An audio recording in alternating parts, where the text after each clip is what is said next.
All. Welcome along to episode 143, which is our Mormon Pioneer Day special. You are now under the umbrella of the Church of Latter-day Groaning.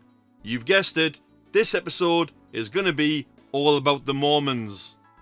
As always with a special, we'll theme as much as possible, and as always, Admin Nicoles got facts of the Mormonist coming your way, as well as, yep, last week was the end, but we have another story for Creepy Corner. Admin Nicoles being busy. Your groan this week is the start of many from Kelly of High Heaton, Newcastle via Facebook Messenger. Your games this week are, don't quote me on that, by the way it will just be me reading them, not because I got a copyright warning from last week's show, but because I couldn't find any sound clips, so sorry, you're stuck with me reading. Give me the question, Admin Nicoles Anagram Anxiety and Talking Nonsense. Straight to it, I'll press the doorbell and get this groany show started with my groans. Clueless pedestrians. So on Wednesday, I was walking out of work and this older, let's call him a gentleman, walked straight out in front of a car, oblivious to his surroundings, nearly getting knocked over, but still was seemingly unaware that he'd nearly got knocked over. The driver looked at me, letting me cross, and mid-cross I just shrugged, and so did they. Pedestrians, please, be more aware. No one likes a pavement pancake or human roadkill.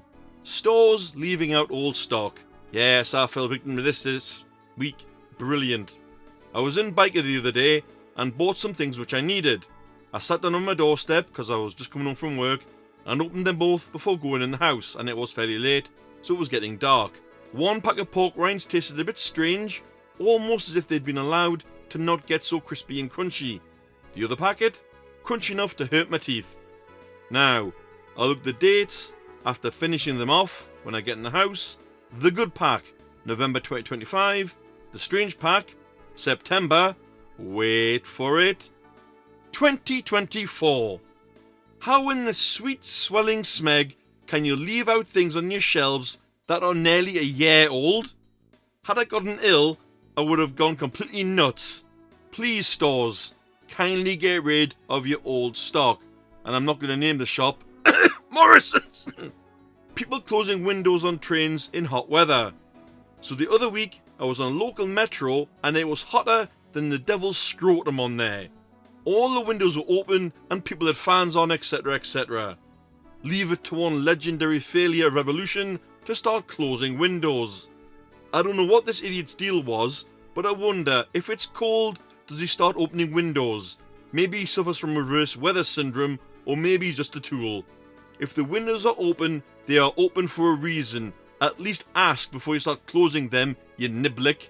That's my groans folded into the Mormon Holy Book for this week, but don't worry, as stated, the audience groan will be coming along later. I hear a Mormony fact incoming. Mormon fact number 1 from Admin Nicole. In 1820, the Mormon founder and prophet first aroused enmity by telling his neighbours in the area around Palmyra, New York, that he had received visions from God. He published the Book of Mormon, formally organised the church on April 6, 1830, and rapidly gained converts. More facts to come later. Let's have our first game, which is, don't quote me on that. Round 1. The butterfly dream concerns an ancient Chinese philosopher who asked himself the following question: was I a man dreaming I'm a butterfly, or am I now a butterfly dreaming that I'm a man? Go Groaners Live, guesses please. Those at home, you could yell out wherever you wished. Any ideas, Groaners? I think, on the very first game, the Groaners are stumped, playing along live. Maybe you at home had better luck. Round 2. Baines. What else do you know, George? George. Well, I know you're on the outs with Lisa again. Baines, dumbfounded. How'd you know that? George. Well, when she's living with you, she makes sure your clothes match. Groaners live, guesses please. Groaners at home, yell out whenever you wished. It's going to be a brief game this week, I think. The groaners playing along live are stumped. Yes, it's pretty hard this week, but they've all got kind of a religious undertone to them. Oh, someone's typing. What have we got? Someone's going to throw a guess in. Is some brave soul going to do it? Come on, Groaner, what you got for me? Come on. Give me a guess. Oh, you bottled it. Never mind. Oh, no, there it is. Nope. Hasn't got a clue. All they typed was a question mark. Never mind. Round 3. Jennifer. This place gives me the creeps. Did you know that books are blank? David. What? Jennifer. Yeah, I was in a library and I looked and they have covers and there's nothing inside of them. David. What were you doing in a library? Jennifer. I got lost. Groaners live. Guesses please. Those at home, you could have yelled out any way you wanted to. This one doesn't have any religious undertones to it. Then again, it might. Don't know. Well, the Groaners live are going to get no points for this week for this game. No guesses at all. Never mind, it was a hard one. I understand that. The answers will come later, Groaners, but now we ask the age-old question of why oh why. Like a lot of other religions, those of the Latter-day Saint faith, aka the Mormon faith, have to move with the times and have to give up a lot of their technology whilst in training. However, with the inclusion of social media, a Mormon looking to convert people online is expected to send 50 social media posts a day at least. These could be to users or to online groups, etc, etc. And sometimes they will get mocked, which unfortunately comes with the territory. I get you need to spread the word and everything, but every day, isn't that a tad bit excessive? Maybe 10, 20 per day, maybe? Excessive posting on social media about Latter-day Saints, aka Mormons. I just have to ask, with respect, why oh why? From Wise, we get another fact dropped from the heavens with Admin Nicoles Mormons fact number 2. I've redacted the name here, because it's part of the games later on, was a 43-year-old churchman and a strong leader. The founder's death convinced him that the only place where the Mormons could find refuge would be in an isolated and desolate terrain, far beyond the frontier to the west. Determined that this should be the Mormons' last exile, the resolute leader meant to go so far that the new Zion would have time to grow to independent strength before animosity could again menace it. Familiar with the accounts of expeditions under Captain John C. Fremont and other Western explorers, the guy and his colleagues were drawn to an area known as the Great Salt Lake, a long trek from where they were. More facts to come later, but sticking with Nicole, she brings us the new story arc for this episode. Your story for this week is called What is Home? And this is, well, that's creepy. The sun shined down on the small community, a small village gated off from the world, only allowing certain levels of access, but to some this was home. This was the only home they had ever known, and while most saw no flaws with the rules that bound them, there was one that did. Lily Vine sat atop the hill in the cemetery with her best friend, Carla Montgomery. The two had grown up together, born at the exact same time and only a year apart, and never separated since. Yet as they grew up, their views on their tiny village began to differ. Lucky for them, it was just one of the many things that wouldn't break them. Tomorrow they would both celebrate their birthday, but Lily wasn't too thrilled. After all, the day after that was the annual blessing ceremony. This would make Lily accepted into her village, finally being seen as one of them, finally getting her parents' love. Yet she was about to turn 16, and she began to wonder if she even wanted any of this. She looked over at Carla, who had received her blessing last year. A closed-off ceremony that is forbidden to ever talk about. One where you receive nature's blessing and your whole life changes. In a very literal way, as whatever happens at this ceremony, you become fused with whatever nature decides is right for you. Animals of worlds gone by are lost to this world, yet somehow nature saved all their DNA and bestows it upon the worthy, all to become of use to this village. The day after the blessing ceremony is the annual refresh ceremony, which is a fancy way of saying someone who got their blessing the day before is getting tossed into a hole to die, all for the name of the village's prosperity. A form of thanks to nature, the elders would often say, a grand honour even. What's it like, Carla? I know you can't talk about the ceremony, but you spent your whole life with feet, and one day you woke up and you have hooves. Didn't that freak you out? Sometimes I wonder what we're even doing here. This place feels like a cult on so many occasions, Lily asked. Well, you know we keep encyclopedias on every plant and animal in existence. We need to be aware of what our role is. Nature chose me to be a Caspian red deer. It was worrying at first. You know, you fully change overnight while you sleep. It's not immediate. My ears changed to that of a deer, my feet and legs changed. It was scary, but it's supposed to be an honour and a privilege. We all get chosen for a reason, Carla reassured her. Lily looked at her in doubt and turned around to point at the looming willow tree that stood strong over the cemetery. Do you think poor Davis here thinks this is a blessing? The poor guy just wanted to help and make a difference. His change made him sleepwalk to that very spot, and by morning he was a tree. Then the Grand Council decided it was his purpose to be the guardian of those we lost here, Lily said. Carla had sometimes wondered what the grand purpose was for them all. After all, nature's blessing didn't exclusively mean animals. To a rare few, it also meant plants. To even unluckier few, like Davis, it essentially meant a fate worse than death. That's why when she found out her blessing got her a spot on the festival committee, she knew she could use it to find out what was going on.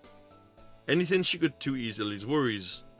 Around 6 months after being on the festival committee, Carla earned her place on the Midnight Committee.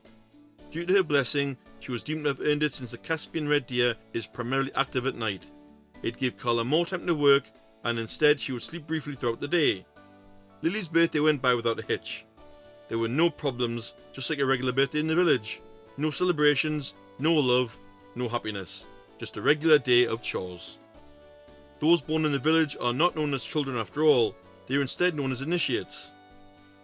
Love is not given until a child reaches the age of 16 and has undergone the blessing ceremony.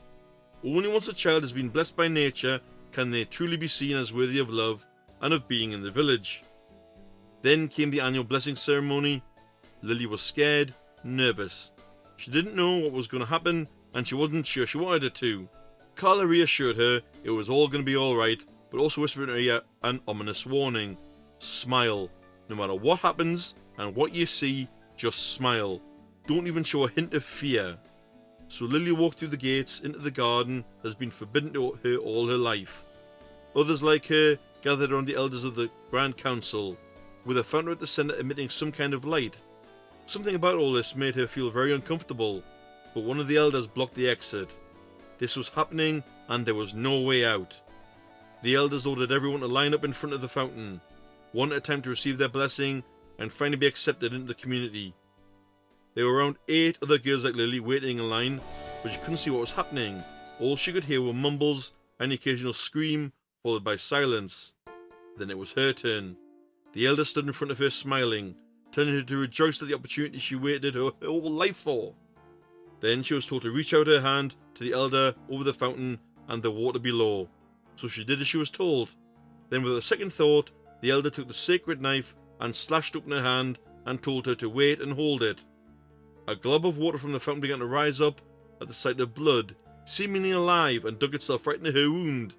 Lily wanted to panic, to run, to scream, but she couldn't. She remembered Carla's warning, so she kept smiling. She was then ordered to place her hand on the giant oak tree behind her, like all the others.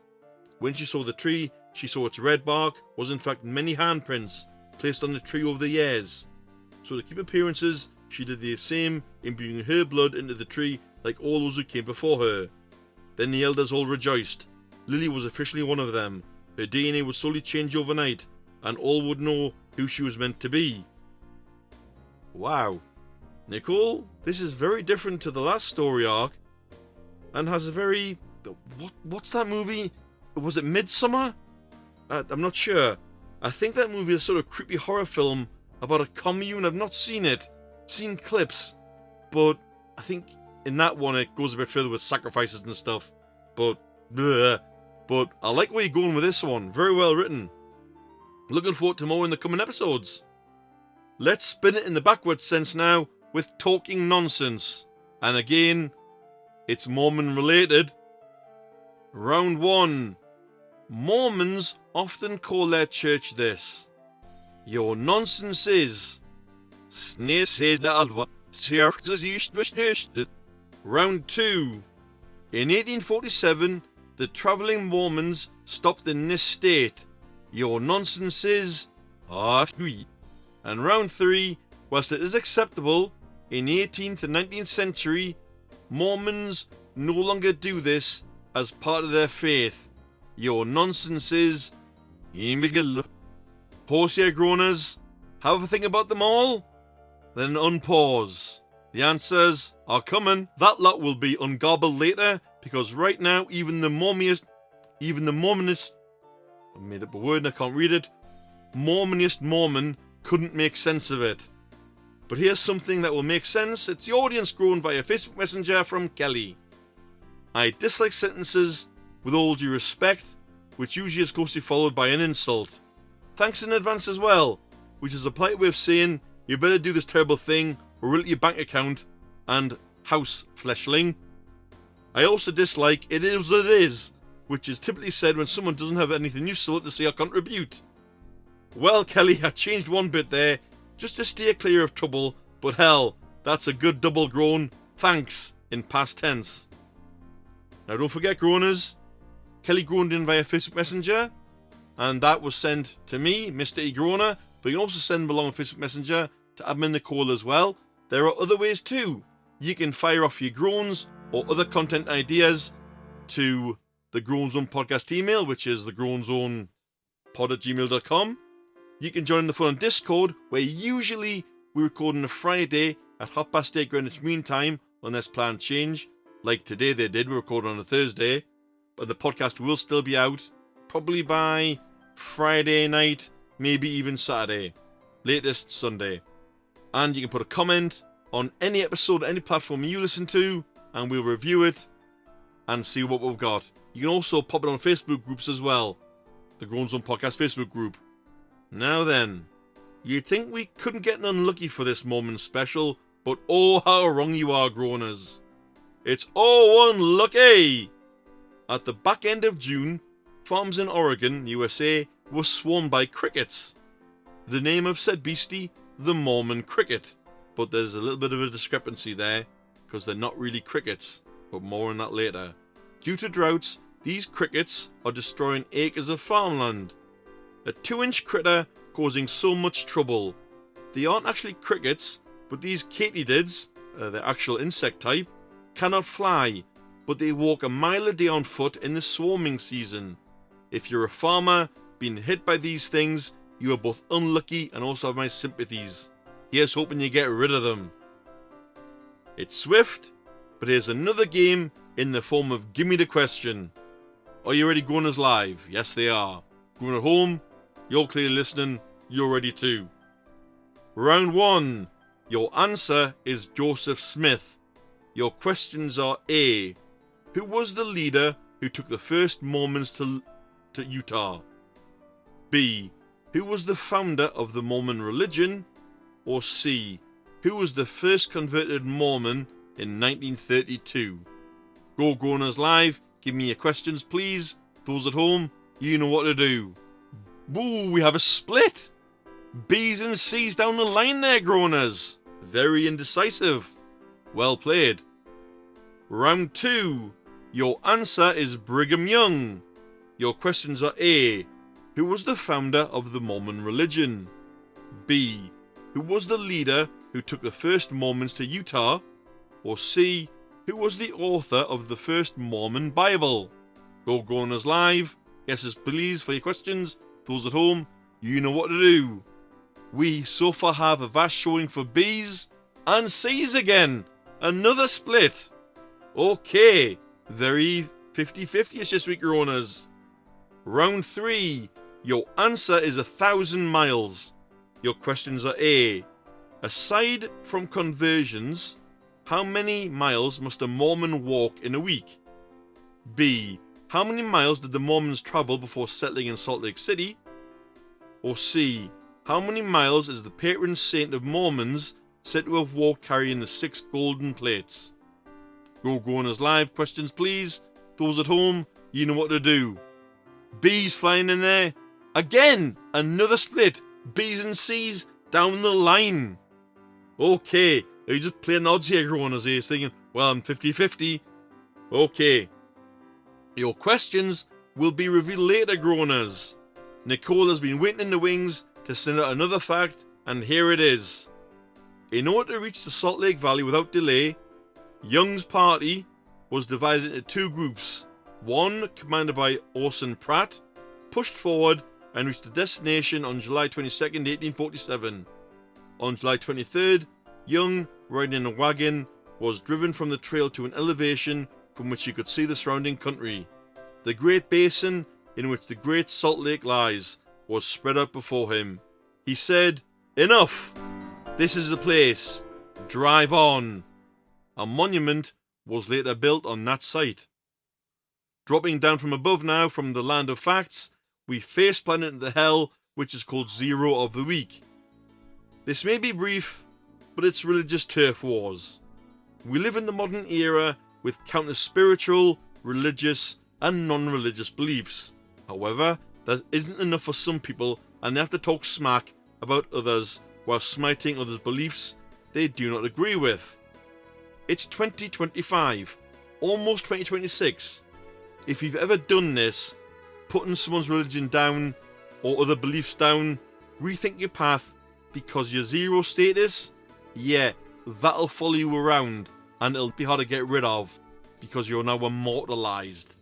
Taking us out now is Admin Nicole with a triple whammy. 2 merged facts and anagram anxiety before them. Your anagram for anagram anxiety is common trickers.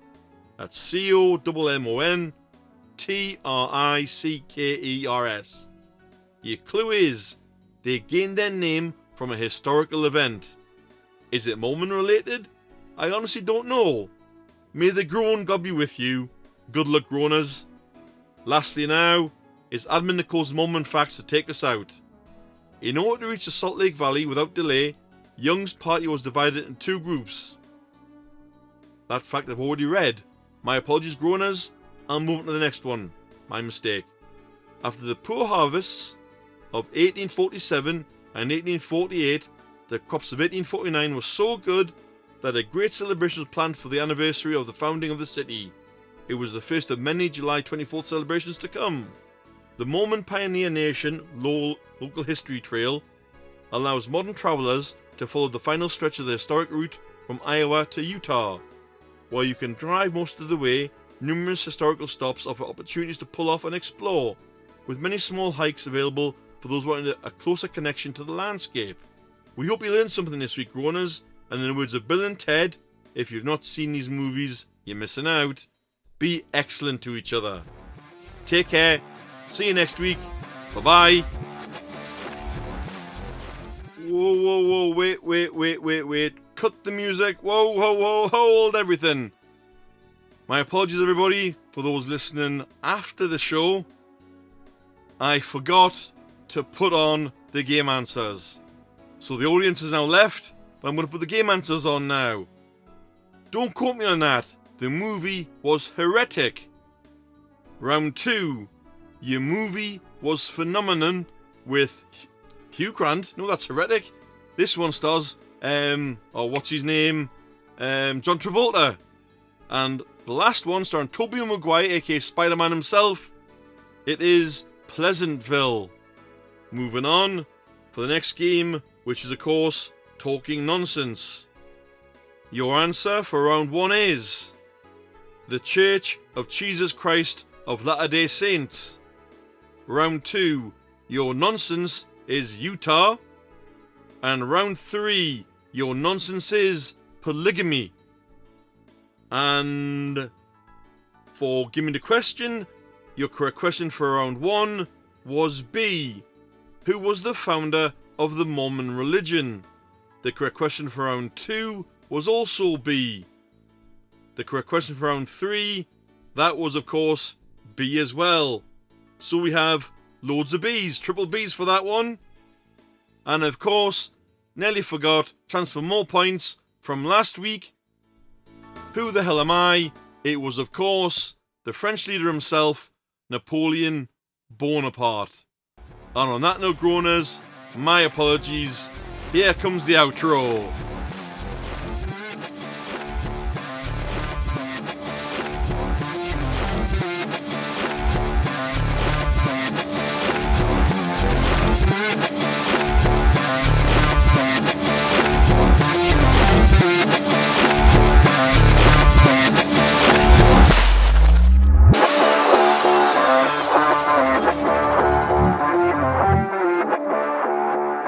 All. Welcome to episode 143, which are more... Sometimes I wonder what we're doing. Sometimes I wonder what we're doing.